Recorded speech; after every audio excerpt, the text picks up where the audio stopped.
ole ama sabenin online a entu te hozo si ilan pa Jesu Krista minin sebai tong bung sai tu zanuna patien thu ngai thom ki thedinga un pha simpik ipa patien chungin ipa thu gen masa tu zanun hi undang top ki bang lovin praise and worship thelo ding hi imale dan pha dai le pa nala special number khat ngai thading hi tu zan ki mat chak din dan ai le Bible simna ononna pa chona ke man nei ngatin jesu phat chule tangbal lamdun pau ke pata pathin cho hoi nala mai thai tin ji ngai thang zo phat chule to janana chanchin pha again tik to ding tangbal gin onin ahun hong kila ding he jesu chule to ke nai zo pha dai le pau chona un khap na nei tin je to janana ki ma cham ne he Bible chang mon khat swimming katin Philippi de bung ni na chang khada ki pada chang nga chan hem sim ning ke hi Philippi de bung ni chang khada ki pada chang nga sim pani tiu chu ti chun Krista lung mon na him he bina thamon na him thaga pol na him lai na le lung sin na him aum chun lung thim mun khata omen he pina mun khat neyin ki thukula lung thim mun khata omen ka ki pang na subukimon ki hen na dinga hem kilo pisak na je ka hema bang ma bol lovin mi zo sin ki ngai tom takin ama sanga midang phazon buchi hen kuman ama ading bek en lovin midang ading le en zo hen zilung thim Jesu Krista kha nang mawale ta hen patinin na thu ki cham chi tin emal som pe khan la pau chop na le tiu kabi ko le kabi lo dang lam mai lo pa pathin tu zan hun ti nga khovel hi le gaw te ho leng velin boy ni chum te ho ma le la chan chin pha ngai thom the ding le la chan chin pha thu ki pol khom the dinga hun pha phat pha le sin ki ta je kin lamin choi hoi la ki pa thu gong to he tu zan hana la pa na la ka ngai tha ding teo la chan chin pha thu hin ka ngai tha ding teo gen tu satu ngai tha tu ki bang sa pa la thu mal som na tam tak to ka hun teo ho mang do the ringin la khu thar ki kol sakin ki pa thu gen komen kalal pa Jesu ni to na he amen to hin pathin choi hai na la angbal lamnun pau ke pata ngai thai tin ama na sak zo pa dai le ke hong ding ki talo ding so gen to ding tangwa di do ni aun ma na le he to hin tangwa lam don pau e ko ta he tu ni pathin choi na la thong sat ding hi le ging tu te ti la pathin min lo pin ding in sang ka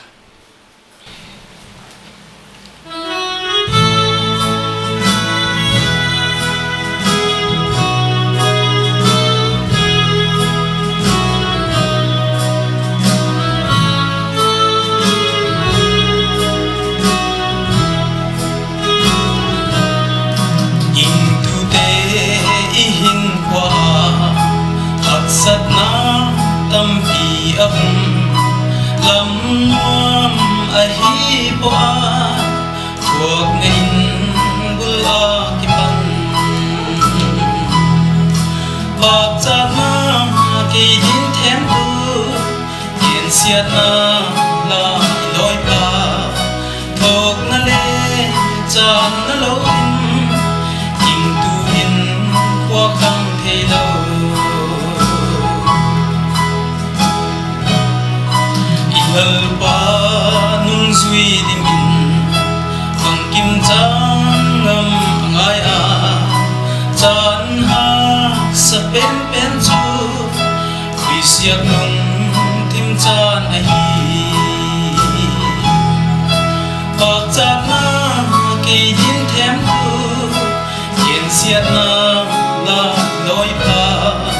thok na le chan na lo in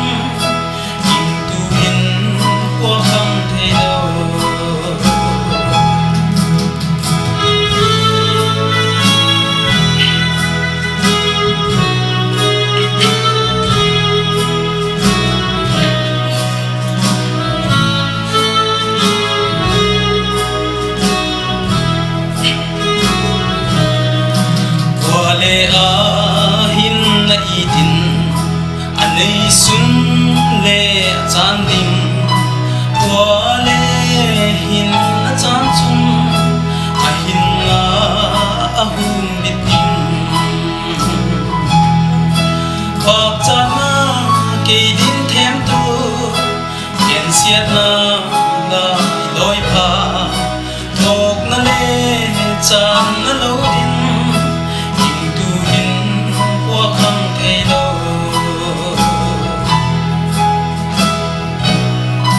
mi te a tia hin na in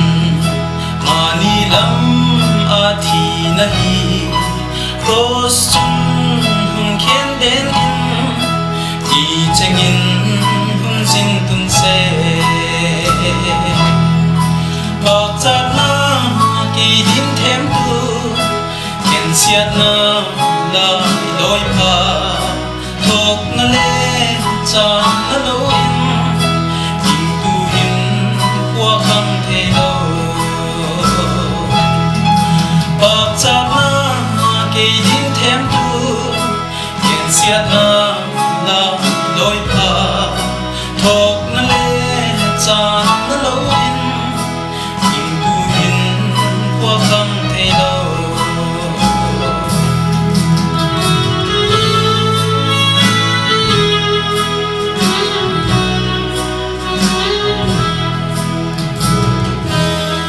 Lopina alpa changta hai ki pa ke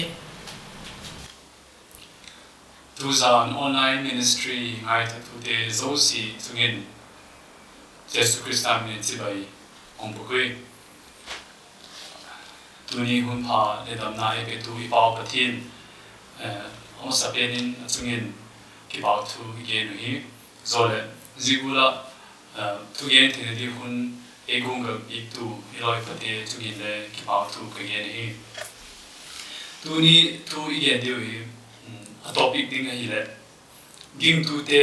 hi e mau ading be ba hing I pu ging tu te hi e mau ading be ba hing I pu Bible sin na ni bodi tiu Korinth khatna bungi chang kha da ki ba chang som le thum san Bible chang sin leu hi south him di hi zika ngai tu te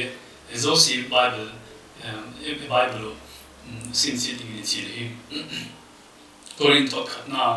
bungi chang kha ta ki ba chang som le thum se sin ba ta tiu tu hin milim hona thilat khoi thu chun hetna inei chet ui ti heu hi hetna mi aun sak se ka ki male hebina mi atung ding tu se hi chang ni na Kule til ka he akiti chun a he ding tak chu henai lo hi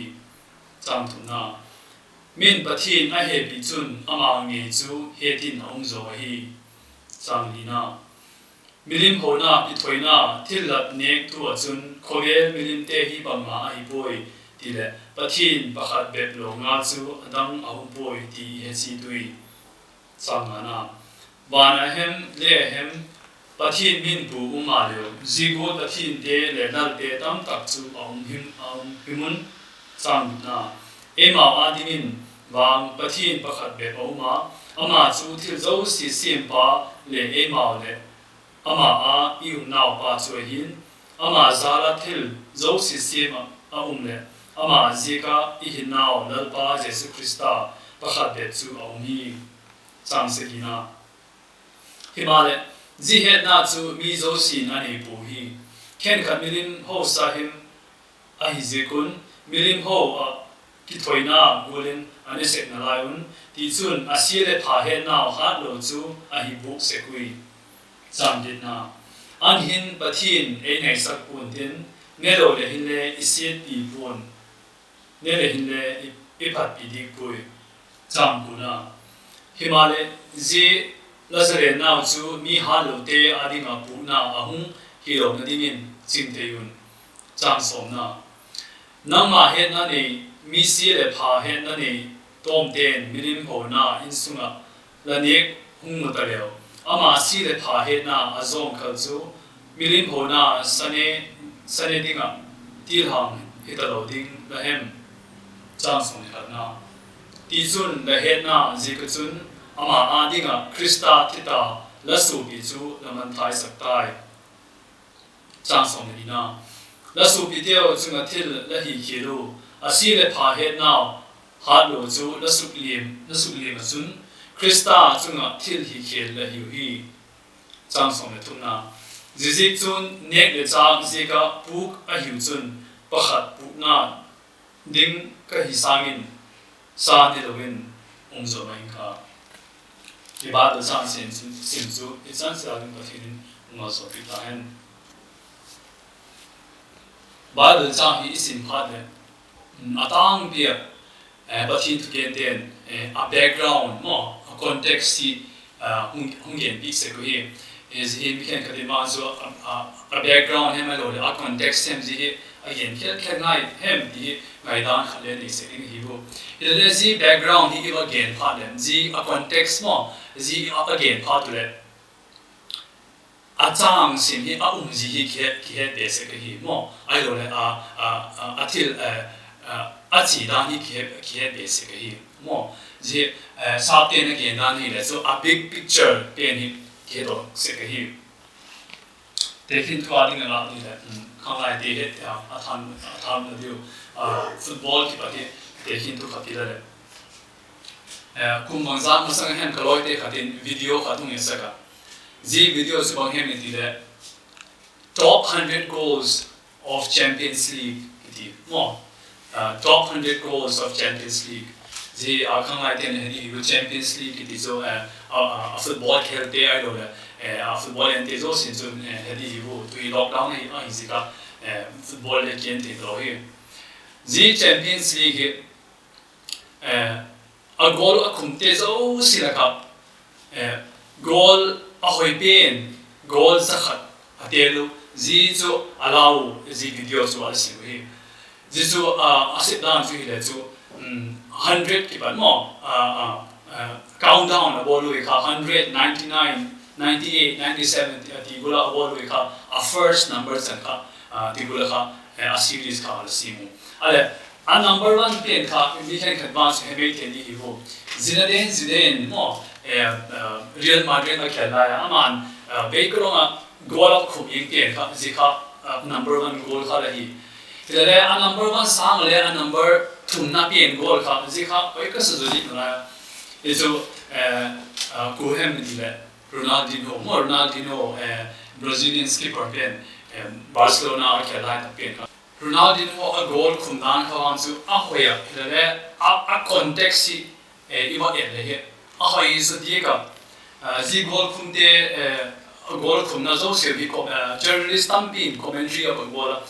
ale ji journalist and commentary about commentary khat about khat hi oi ka sama ma je ngai sum panggen tam dira Ronaldinho a goal khumzu oi ma zinga hilale iba ende a opposite team te khamo opposite team te hin Kovel pumpia defender hoi pen al hiwi zole Kovel pumpia a goalkeeper ba khale a team pen a hiwi ati e kha ji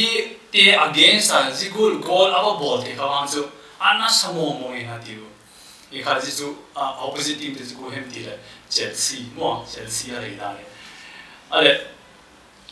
ji iba etle a goal khumzu ai dai mo ile a context hai ba etle ji ka hoi zu dik ale ji World Cup 2014 he had like he was here Germany na zo kha a final na kha Germany to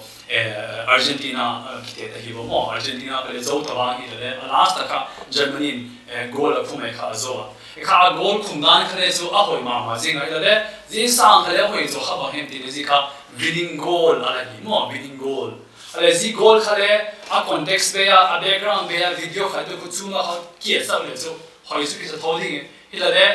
ba he ji a special hi dan ka ji ka kenai lo ding mo i kha video hai e zo kha ji ban chu World Cup final winning goal hi ti i ba he le chu ji khan ilung tim khang su no wa ke mo I he na hung be la ke a ji kha ki he be mo I kha a special hi dan kha mo ông hết saki ka a big something again na a big picture ken ka ke dok te hi je ka hi a context hi a background hi he part le thil hi he na hi a big ki be se hi de ko la so tu hi Corinth le ka to na khat na bung ge na he je a context a background hi he di a point mo ma jinga je a background hi le khat ka ba ge nu ma mi tam pin Corinth le ka to ti a sim se ko pathin ne khopina ane se hi le tu khale ni hi i se pu Corinth le ka to ti Paulin Corinth ko zum te ki ala se hi hele ji le kha to azik ma sang hin ông Bible sim ten Bible scholar ten again bang hi la Corinth mi te ma mai na Corinth ko zum ten Paul king hi le kha to ti ala zik ali dani ikazi le kha to ti ala zik ko hi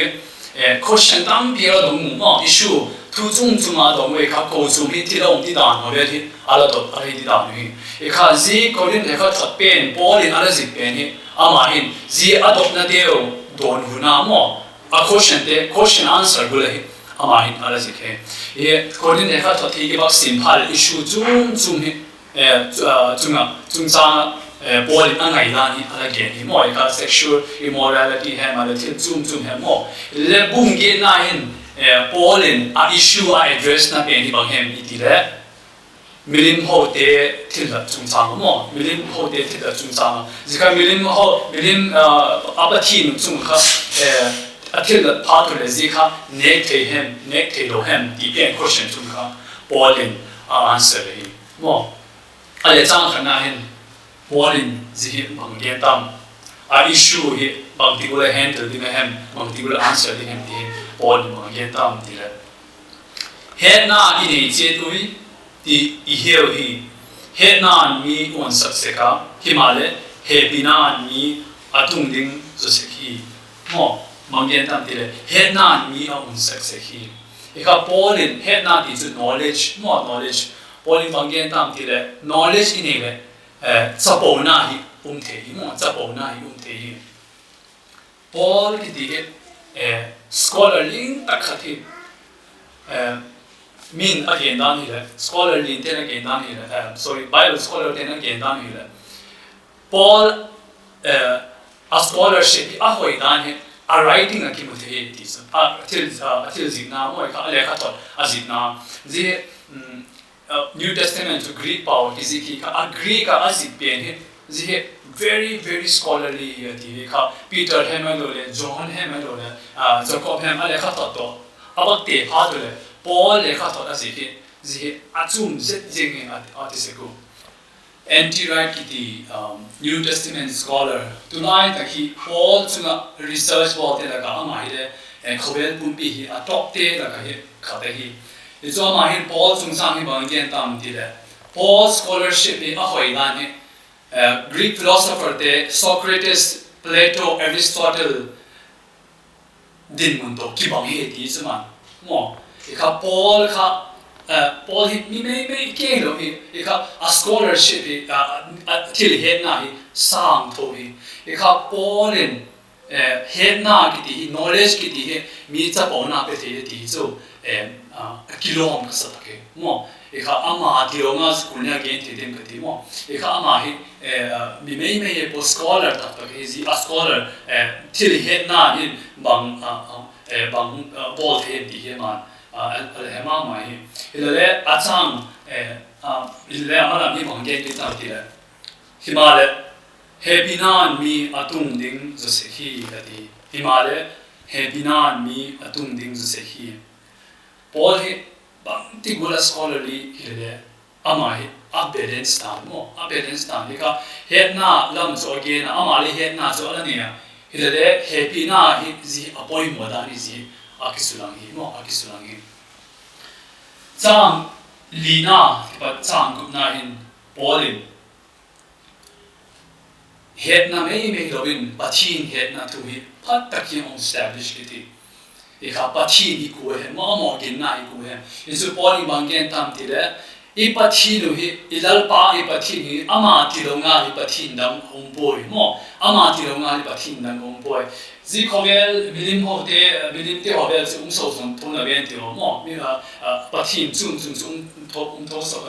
thona ben ti ilale amo hi pathin hi bo I het na chu bang ti le ilalpa pathin so hi pathin hi adang pathin ompoi mo zi bang ma hi lo hi ti ama patta kai establish ki ti zi iba sui le zudate gindan khata le dani mo pathin hi pakhati zudate hin Jewish tema Judaism namte amo hin pasamna ani patle dan Deuteronomy chapter 6 verse 4 beni gens into Hebrai power gendi le zu Shema Israel Adonai Eloheinu Adonai echad tiu ika e power gendi le zu O Israel ngayun lalpa lapathin su pakhatahi mo lalpa lapathin su pakhati ika divai pe power translation hi bhag simple le thu gena O Israel te ngai dimun lalpa ipathin pe puhi lalpa ahi ati ika sika bangena antile ipathin ti ronga di pathin na mumpoi ti su mo Israel te king le pathin nang lapathin ti ronga di pathin na mumpoi ti z concept kha Paul in establishing ile tu Christian doctrine hewang chu pa le cha pa le thagao tin to ti zi hewang chu da ten pom zo bu bu su bang ze khen ti le pathin ki su pa kha zo hi no wang chu pa cha pa thagao tin to le tin lai no ti go le hi ngai da ni ani bu ile Paul in Zis to da ngai dan chu again ile writing hi wa ke tha le Paul writing ale kha to le zi kai I wa ke tha le pa le cha pa le thagao tin to thu hi ama pat tak hi writing hi ate mo zika chu Trinity doctrine ti le Paul le kha to de hi phata hi ki mu te zika changgup na atok nine thun ge na ama zala thil zo si se ma le ama zeka I hinao lalpa Jesu Christa pakhat de chu om hi mo lalpa Jesu Christa pakhat de chu om hi ka pathin chu pakhati ati le lalpa Jesu Christa pakhat de chu om hi zi Trinitarian doctrine bene aman establish kiti zi Paul in bang bol ama sa he na thu again knowledge thu again mo zi zo kha lalpa he na knowledge of God mo pathin knowledge zi pen kha phat tak hi zi da ki hom establish kiti hi chang se ki chang ge na la mi I wa ekile Paul in bang ge tam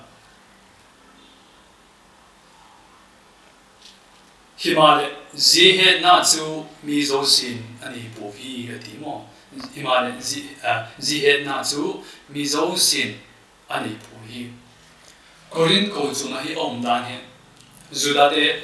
le zore gentle de le along dan hi mo zi da ka he zudate lang chu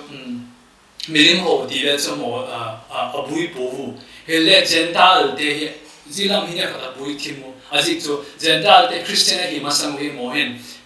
pathin dang dang he hovu mo milim hona tampi aneu ika mikhen khamai hedi wo Greek pathin mo Greek god ho tampi hi ala ho hi ika milim hona ha ala nei mo ika milim hona ha ni hi lo so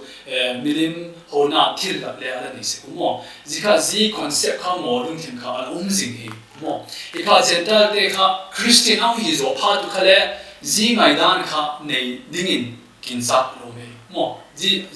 ngai dan nei dingin kin sak me ika zudate adi ngabang chu timai le Paul adi ngabang chu thagao la ma ala mature sate adi ngabang chu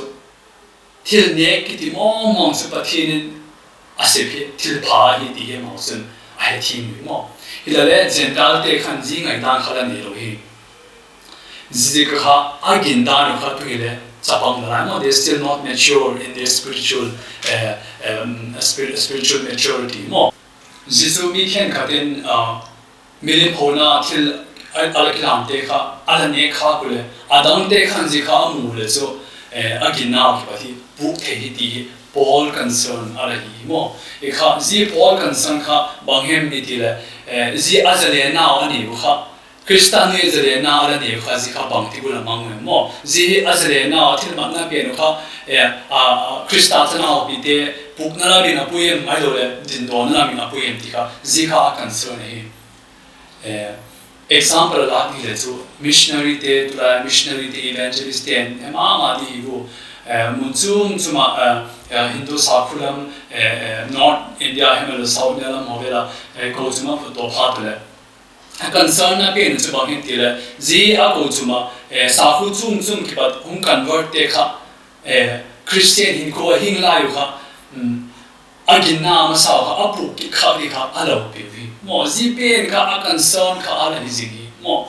le tu gola su Paul concern kha le zi kha ala hi mo zi kha asa kha a thing hem thing lo hem zi kha chuang a concern le te poi mo chang ki nai te kun ge na an hin pathin ei nai sak pon tin ne lo le hin le isit pi pon ne le hin le iphat pi di po ti zi asan he pe ka su put trom a bui po le la thil bon na zi ka Krista la sana pi pa kha a buk ding hem ai lo le mung ding do ki hem zi pe kha a concern ala hi ke personal experience kan le ka ba ge no ma Bangalore lama seminary ka sinaya kaloi te khat timaila mi ka khe pi te khat Hindu sakhu ki patum convert Christian kha hi kha Christian hi masang ke mai zul sa ala na se ki ale Krista hum zo phathe ama hin ji zo si kha alan sia ahum po ta ji a testimony kha ge na ka sama ma jinga ale ka ki ho se ko ale ama ki kha be ai boy loi pa ke le ha simnai da ki seminary kom lai da ki buin lai ka ji ka he nam ki 100% attention can be telo de ki til kha da bolin ko zum kha membership na nang pastor pa pe ke ho na ama hin pathin thua ngai dina ti kai waisa ale ama hin o le ti kha ko zum kha da he ma hi a chi tin a membership ala ale pastor pa to ala ki ho ba ale kha be a ki ho na he ba ti tam ti le ama hin a testimony again ala hi ka Christian hi masang hi ma hi azu le sa la don mo no che na do si ala til bo le Krista on pa he che zo si anu si dai ti ka a testimony ka again he ale pastor pa khan adon na ha ti la again ma ka sama ma zin ma nge tam ti le ken ma zu do ni wang zu ho ka sa po ti lai zang hi ale zi again zo ha zi ba hi alum them ala pui ma zinga ka king hong ki tin as brother pastor parking ka testimony ka ke na le ma hi ma zu don ti ho le a kho ka support ti hong ge ni ati ala ma khale a pui ma zinga confuse ma zinga zi thu ha ki het ka ke le ka pu na pi ma zinga e kha chong ka ki ho pi zu don a ta lo na thu ka ba ge na ba thin thu a basic ta ka ka ki ho pi ki ta ele ka pu na pi ma so pastor khatin abelam te ti mai le mo tu he convert thak hi kha ama athagao din mun hello le tu gula ba gen yen kha ji khawang pu na ka sa pu na ka sama ma jinga ji gula su Paul le apu na pi a convert thak te mo a convert thak te amo hi bang ti gula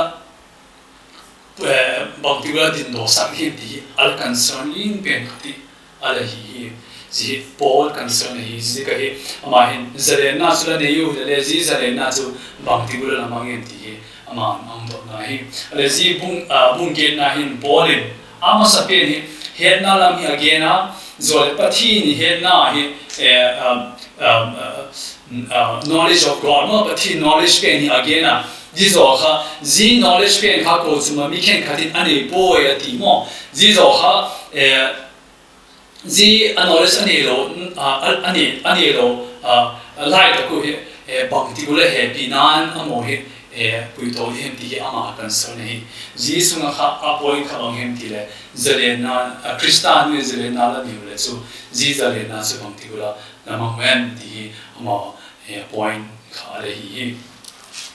zi Paul in a concern is na hi zi appoint hi again de na hi zi khanglai de lama neo khati ewa focus numa khanglai de kinga hi question khati ewa koi numa isu bang hem ti le Krista nu hi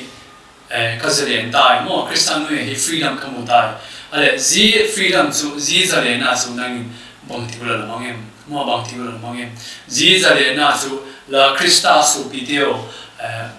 apu ne di lamang em ai lo le thagawa tin do kit sak na ding lamang em mo zi kingai tu thakit le zi poi mo sa khangai de khen ka den again nang bi le amo azu do na he mai lo le chen ne mum na he mo hin Jesus Christa pathin to relationship bang ti gul le a chok bui poi ti dan de bi lo again se ka mo zi azu do nam he mai lo le a chen ne mum na mo da thuo de again pa le ke mang chu pathin thu to ka ki zop na hi zi ho de thu mang ma a problem a bol boy ti dan de le again kha na ka hesek ka pathin thu gen te tam takin zi thu ho be li zo address ta wo le ke ni na perspective ni ho ni chum de he ni ho ka ko nu ma freedom ki di he boundary alum he mo every freedom has boundary mo freedom ki di so boundary umlo he mo there isn't a freedom which doesn't have any boundaries mo sab again di so the freedom to do everything does not mean freedom to do anything. More freedom to do everything does not mean freedom to do anything. Zalena nuya til bangkim kabol he tina so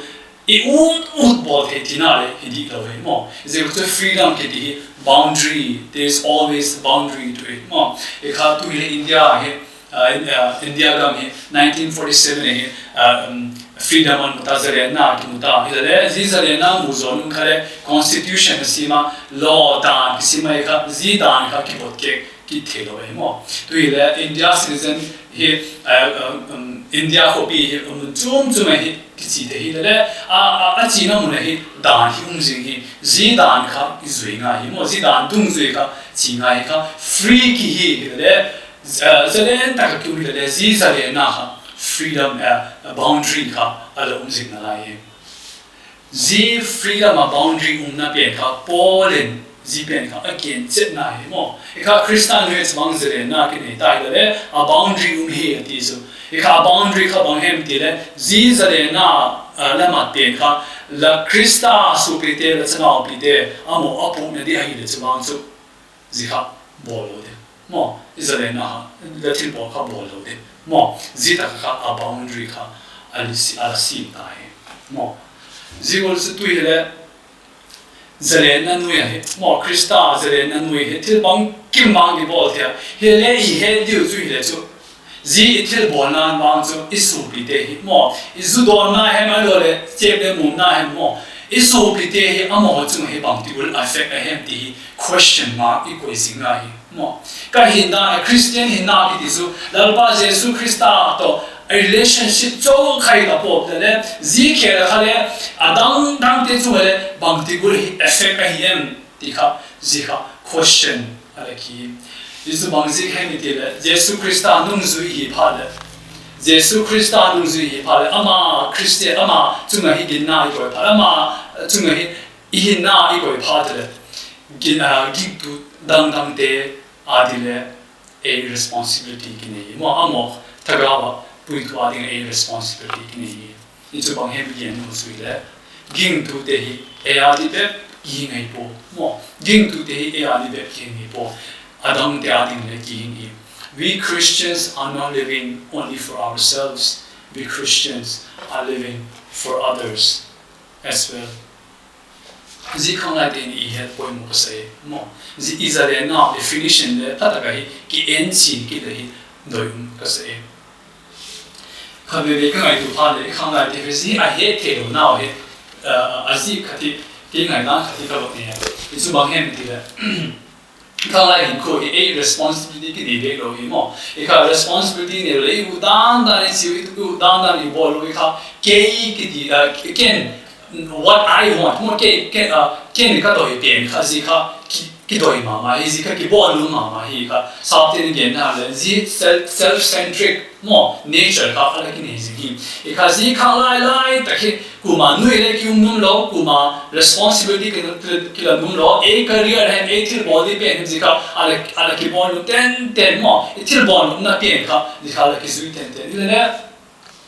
eating the part of it. And then we get responsibilities more.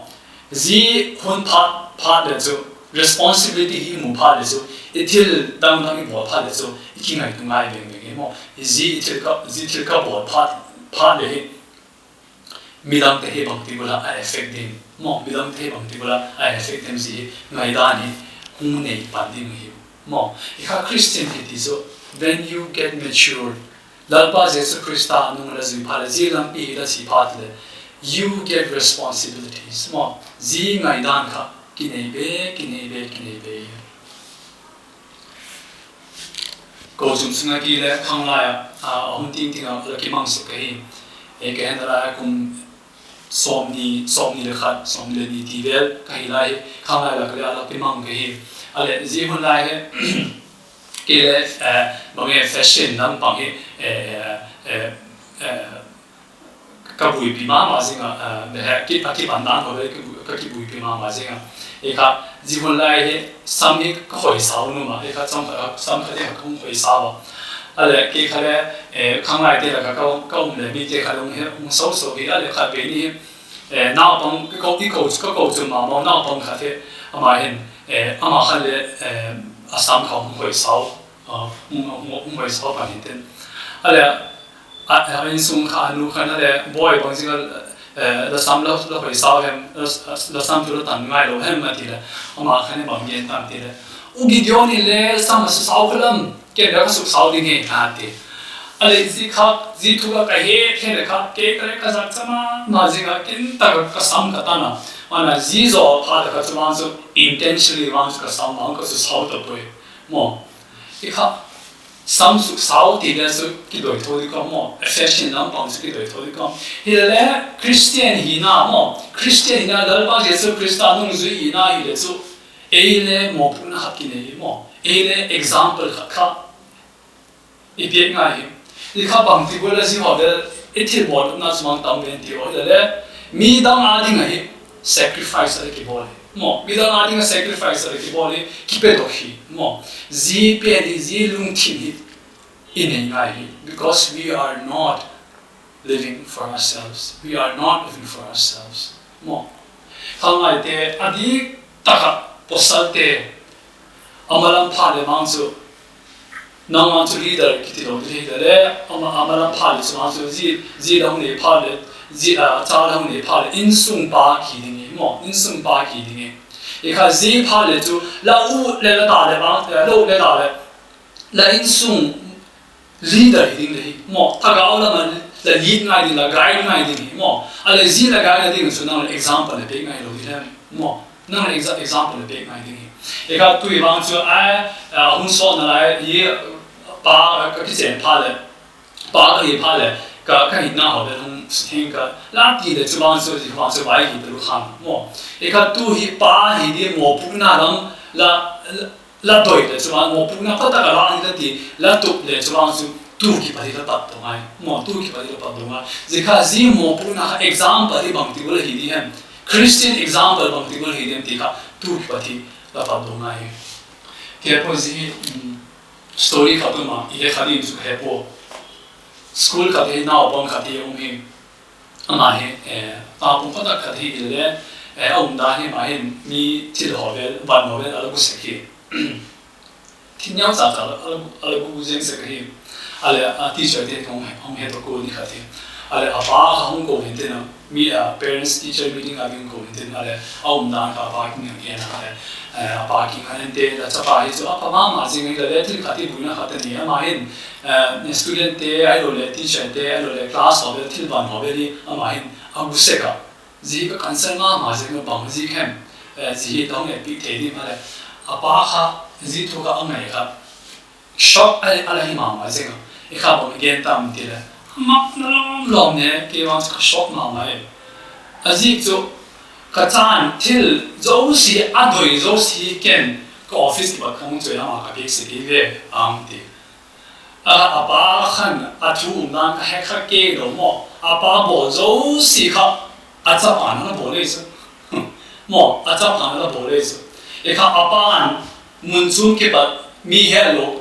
lai ka ban ho be la ka acha pa han ala muzin di kha ji kha wang chu anormal he ta mo normal he ta ji wang ka ba na bo the wang chu ken de bo the di ke di kha ji lung tim kha na bong lung tim ha lo me ta mo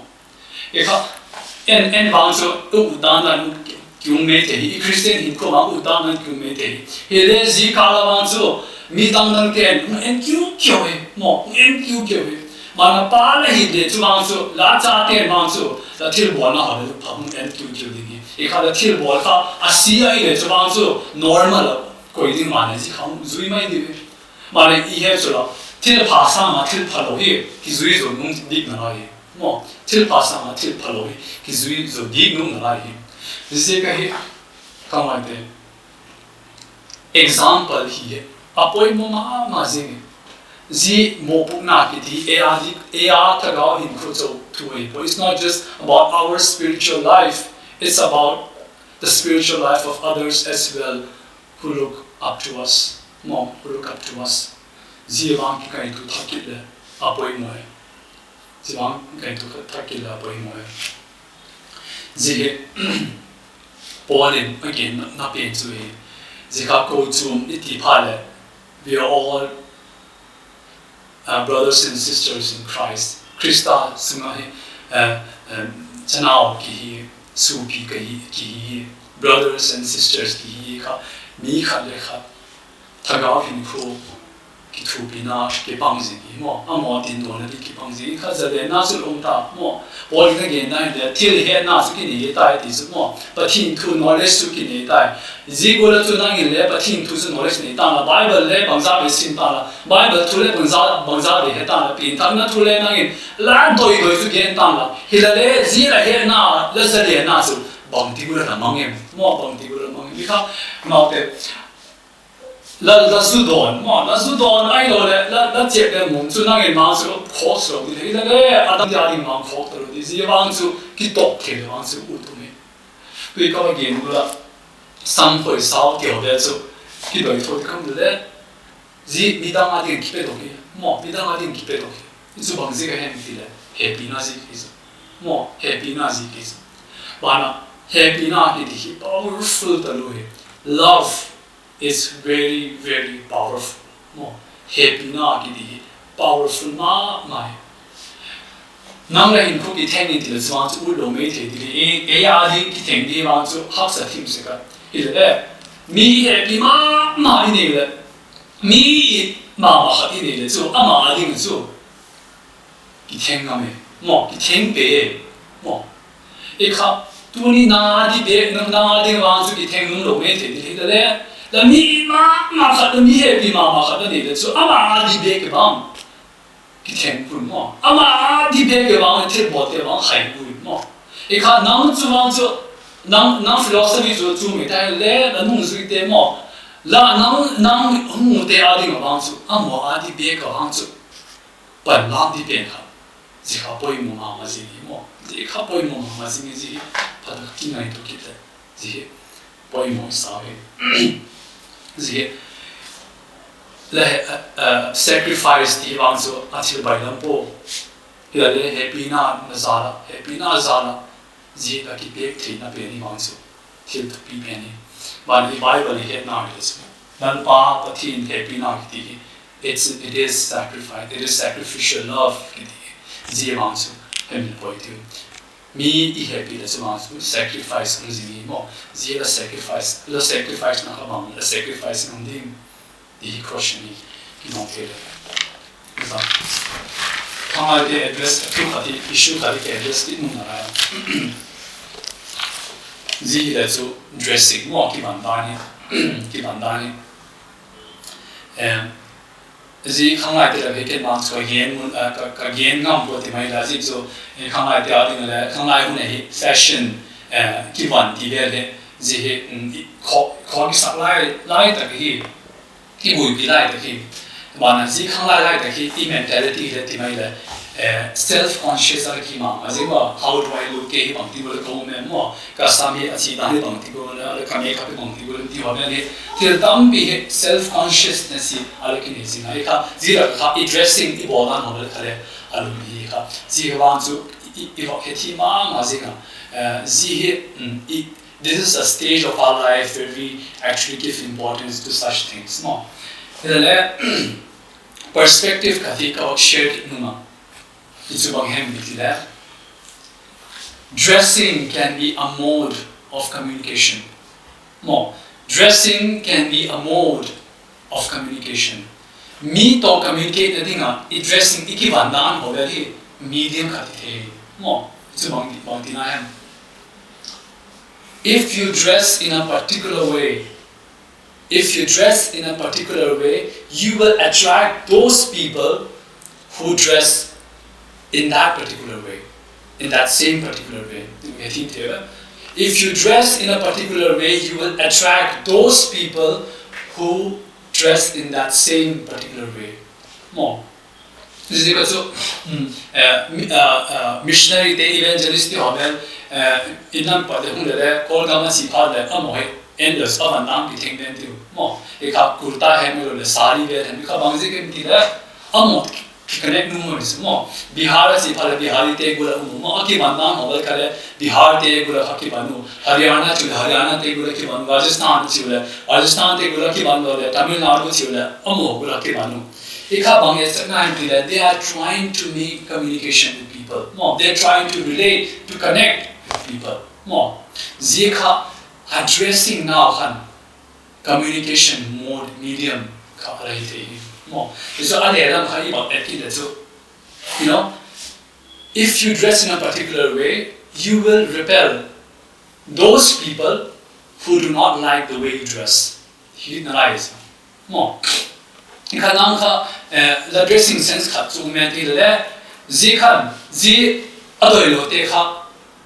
Z group they can nang kha be ki puen ki puen ti mo ti dan de ki se ke so me mo e ka khang lai te le ne hip hop de bu pha de text lang de kan mu basic mo ti dan de ka ki se so there's actually this dressing sense mo ikiban dan ho very it becomes a mode of communication mode of communication you know if you really want nang la doi le so Z la dressing sense up naram le mang thile mo up naram mang thile eka addressing na he zalena tu ki mu mo zalena tu ki mu le Z zalena ha smang so bang ti ura mang ti kha nam Christian hina nam la sai ngai mo bang gul mi to ka connect nu mem ti kha Z khanam la sai ngai eka Z dressing mode, it can be used as a mode of communication. Z bien ka lu ting ha ini ngai khang lai te ti ka ti ka za da se ke ka hin khu ke ka doi guru hin di ki ti se ko ke I really don't agree with that ka guru hin di ke mo tu la he bang hem ge it's my life. Bon Jovi, it's my life at the end of it. It's my choice to lie. It's my choice. Itigu mo. Tak to again there. Maybe lumpy here. Min nang kapeg di so. Kay lumpy tike mo. Kay lumpy mo. Ika maybe chi de le patin asol de lo be. Amon. Kay lumpy ti Te patin ki pe dokta lo mo patin thot pe dokta lo ke lampi te hi me di lampi to ki bang ai ki bang se ai ika ke lam ke ka thu ka dai gul gol di ti lai chan su patin thui ilung tim sunga lu thilo ni mo lu thilo ni zo khobe ba le pha de zo amo philosophy ba le pha de ke lampi mo ale zi choice ki ti le choice bang him le ki di lo we don't even know what choice is. We don't even know what freedom is. We don't even know what justice is. We don't even know what love is, what sexuality is. They want to try to advertise, they want to present some kind of utopian lifestyle which is not even livable. mo ikha chu promote pen ti le hin tak le hin thi lo ve ji ka hin bi thi lo ve ka mo khovel til te hi what a part of philosophy what a part le amol le ki ka ling se ke azi chu thu ta ki lo ve it is not true ikha pa thin thu ti le chu thu ta ka hi mo thu ta ki dis ki ka lo ve ikha lal pa ki ma lal pa lam ki pe ni zi la me ki pe to pe ni apo im ka sama ma jing lal pa mong gen tam ti le nang hi na ding hin ta lo le mo nang hi na ding ta lo le lal pa Jesus Christ mong gen tam what is the first commandment love the Lord your God with all your heart with all your soul with all your mind the second commandment is mong him ti le love your neighbor as yourself mo lal pa he bidding zole da in king pa he bidding ikha nang hi na ding hin ta lo le mi da ma ding le mo king to nang ding ta ding le you are not living for yourself Hinduism he self iti beni al hagen tenu self realization of the self ti beni again hagen brahman atiyo ikha self realizing atiyo the Bible is simple zi kha to totally different is totally opposite is manggen tam ti le a ke athinga it is mo self has to be crucified it is important mo Galatians chapter 2 verse 20 self has to be crucified ika ke kha thinga mo totally opposite ika is ka manggen nam tam ti le zi Christianity, it's not a selfish religion, but it's a selfless religion. More, it's a selfless religion. To the coronavirus, the Kibuima Mazing, more. Z Buina like a he, Nani Nadi so lucky game, lucky game, I don't let me down lucky game. More. Now he said that it's all lucky game, I don't let me down lucky game. More. Christian tak too, me down the game. More. Zika Christian principle mo ikhatui again so banghem Paul in our game so z principle here again banghem tila ging tu te hi e adi beba ki hi Paul midamadin ki we are living for others we are living for God ikha tu hi nang Christian hin ko nang doi gul gula chi thilo denies you have responsibilities you have nang in mo puknalani nang responsibility ni adang dang te adinga mo idang dang te tagaw apuk na di ay dole tagaw adin do ina di mo adin do ina di responsibility nani dali zi all in a principle again na pe so last na hi point kati ka share ki numa mi adi hindi di phale mi khen kati extreme ala ki se ko ka abathin hina abathin to tu tak na san le nu si hela society umdana na chien mi umdana umyen tidan de khale um ki se ka ni le zika lan chu extreme ki tai mo Christian ki ti zo pathin tu tak chu zika din pi zingai mo ikha society umgole ka umyeng ti na ki poi le society ki kala khale hi ki society kala khale hi nai ta kha lalpa Jesus Christa sunga kha tu tak imu kha zika din pi zingai zika din pi zingai Kaloite Muneka, ama his psychology wall, at the psychology the wall, theology the wall. Ama to Kadika Kihoseka, and psychology or theology Sumsaka Kihoseka. And Kadehi, Ama Kintum again. And they ask to lie Kaluna tap had the idol, Kalun Kamama had the ka kap the boy ka ti ka hi hak sa ka sa ge ka ti le man bang tam ti no pa sa te man so la ka ngai ji apoi mo hi ka sing ngai ka be ti ke ka le ki kap nun thol ko ki kap thi lo su ka ti ai ma ka ne la ka ngai ka be man so la ka ti ti ngai hi no wang la heart ta lu mo la ta the ta lu kha be la ka ngai this is therapeutic damna hi khana hi damna hi khade la ka ngai se ale ma han ko tiang gen su ke khale ni ki te thi ma le ken khale kalu thi ma ka so ki psychology sak ne ka wakti ale ji zo ha ma hin thu ka thu gen It's a bang gen tam ti le ong da ni mo hin na ong ho le psychology ho research ka observe about research about se ale mo hin na bang ken ka ti observe about lu kum som observe what now so bang hem ti le akaza tu la tu mo the crime ratio mo akaza tu mo ratio ka le tu ale no me to pasal apa ni u ane wa ki pat akaza tu ka ala observe ale observation tu bang mo tam ti le apa sal le anu me apa ni u kum som le ni chan hem kum som le kha ti na kum som le kha chan be kha pasal le no me apa ni u akana ratio ka akibang ti akibang akaza tu no akibang ile zi kum kha khel zo ha no me akaza ka wang zu kibang da na ile pasal hi akap tom tai ti pasal ka akana ratio ka akaza ka tom de tai ti ale ken ale bang zi mo zo pasal zo ba achuma akaza zu tom is bang zi din ti man mo gen tam ti le it's because of the society ti society zi ke ti azi to society hi pasal ki ti akap ngei po ti I ha gen ta lu pasal te le ung khan mo pha tu le zi ngai tan ka a ha la ta lu aka the na kap thi to ve ti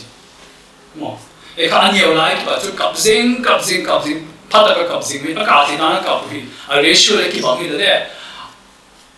a khan hong kong lo pha tu le society a philosophy no society ngai dan kha zi kha azui pha tu le aka di dan le kap thi to ve ti zi tu he pasal te le tu he abui na ki kap thi lo mo ki kap thi lo bui me no me te te ding ti mo kai hak sa ki sa zi ka su la ka mai ti so is therapy dam na he zi kha bi me ka sing ai don't be ashamed that te la ka sing ai you is want psychology na me ta ken de ka ke ba ta kim sta lo hem ka psychology te khan ala mai tu na mo le again tu so hem I Christian in college ko le mo Christian in college ko le Christian hi le Christian bin tha ko pathin thu so ingai na ma pathin thu ki zinu ma ki emotional ma he le society so I lu pha le society achi dan ho ki zui ta amo politics sa ki lu ta achi dan ho ka Bible le ki zui nek ta lo ki za sa thin mo e kha I tha ga win khu a khan to di na kha khang to ke ta lo is mo khang to ke ta lo is is ma zi ke dim pathin sunga thu tak pen kha e tu tak lo le zi society ne chai ding zi society ne chai ding I thagaw hin khu a khan to din an kha khang to the tro ni zi ga zi pathin thu tak kha de ta kha I tu ding mo ai lo le so zi society ma ne chai ding Christian they are not supposed to be influenced by the society of this world, but they're supposed to influence the society around them. But it's Christian mo gen tam nang hi khovel ba lai ti so khovel chi lai ti so you are the salt of the earth, you are the light of the world mo e kha zi te so mi dang ki influences mo mi dang ki influence Daniel mo gen tam Daniel kati Daniel aloi te mo Shadrach Meshach Abednego Nebuchadnezzar multi lin takhat asima milin lin takhat sim bizo se kha ji milin kha holding ati le Shadrach Meshach Abednego manggen tan ti le o Nebuchadnezzar den pa nang la milin ma ke ba kun lo ti ke ti e kha akun lo te zo se kha me ya se lo ti ti mo Nebuchadnezzar khan le nang la milin ma kun lo ti ka hi mo la me ko ala nang se mang nung de se mang kho ka sa por ka pathin ba so hu de a hu do lo le ki be lo di ke dis mo ding chat ke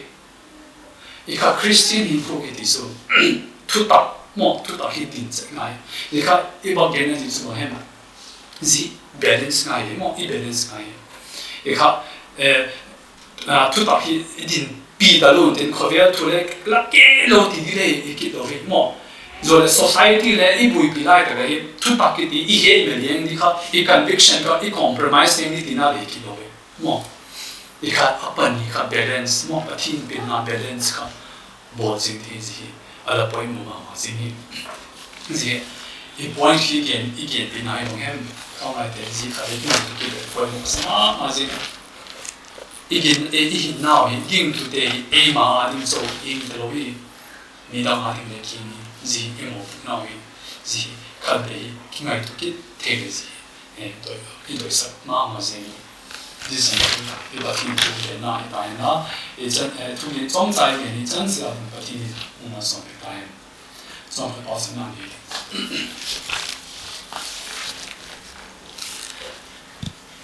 lần bài hay bà cái bảo là cái bảo thiên nó tu đi bảo thiên tu cái này lần bài hay bà mi tam takin mang so la pa oi em oi por em ti ove le comment tam pi ola pa gen ni le la pa he pa pathin tu ni ka pa sin na la pa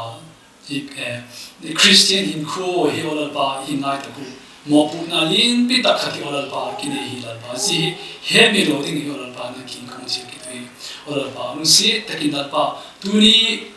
pathin nang in thu long gen te la pa pathin ji ban la thiền đi luôn thiền gọi là ban này nằm bên kia nhà bạn các bạn sẽ kinh ngạc tu hi kêu ai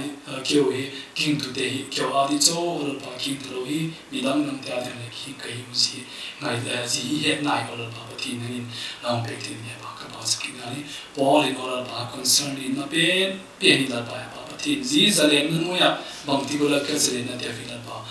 các bạn em tí gì concern này bên kêu concern này thiền này là ban các bạn sẽ kinh ngạc nang oral pa la hin na oral pa ke wadi nam peta ji sang oral pa example in so no he the ding pa nang in oral pa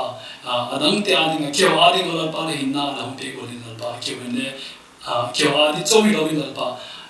adang te ading oral pa kai na in the din oral pa nang ki ha na khong tok te to ni tu ye te oral pa nang in ma so pe ki na zo si Jesus Christ na mi khong amen ai lẽ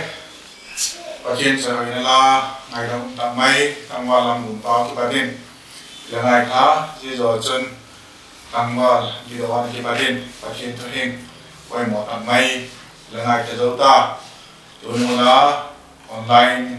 worship service là bạn na để cho nên hiện dấu đi người ta